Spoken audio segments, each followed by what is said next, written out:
WhatsApp cousin, this is Monalisa ব্লগের মোনালিসা আপু। So guys, আজকে আপনাদের সাথে এমন একটা বিষয় শেয়ার করব যেটা হচ্ছে আপনারা এই কনফিডেন্স নিয়ে আপনারা ভুগতেছেন।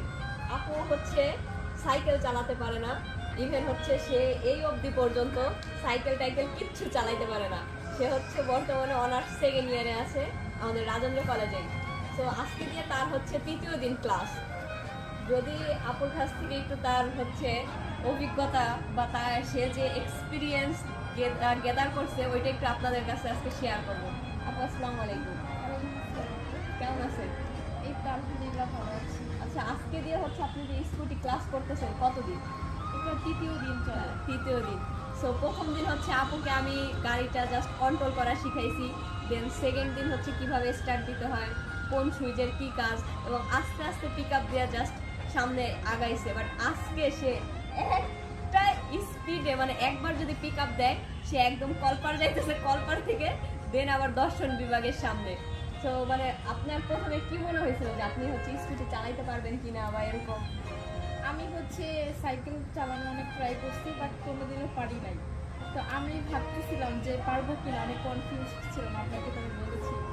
তো আমি যে 2 দিনেই এতটা ফাস্ট চালাতে পারবো, আমার অনেক কনফিডেন্স গেইন হয়েছে, আরও অনেক কিছু। তো আমার আসলে এটার জন্য অনেক কিছু।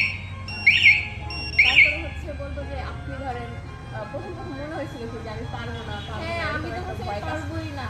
আমার থেকে মুরব্বী মানুষ তারা পারে, আমার ভিতরে এটাই ছিল যে তারা পারতেছে, আমি কেন পারবো না। তো এই জন্য আমি হচ্ছে, আপনিও ছিলেন, আলহামদুলিল্লাহ সব কিছু মিলে আগের থেকে বেটার ফিল করছি।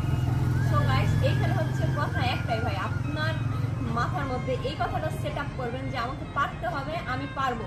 যদি এই কথাটা আপনার ব্রেইনের মধ্যে গাঁথা থাকে তাহলে গাইস আপনি কখনো হারবেন না, বা আপনাকে দিয়ে কোনো কিছু ফেইলারের আশা করা যাবে না, রাইট? সো আজকের ভিডিওটা এই পর্যন্তই, পরবর্তীতে দেখা হবে আপুকে নিয়ে কোনো কোত্থেকে জোগাড় করলেন? গত 2 দিন আগেও তো কইছেন যে আমি পারবো না, আমি কি পারবো কিনা আপু বারবার বলতেন যে আপু আমি কি সত্যিই পারবো, আমার দ্বারা কি হবে?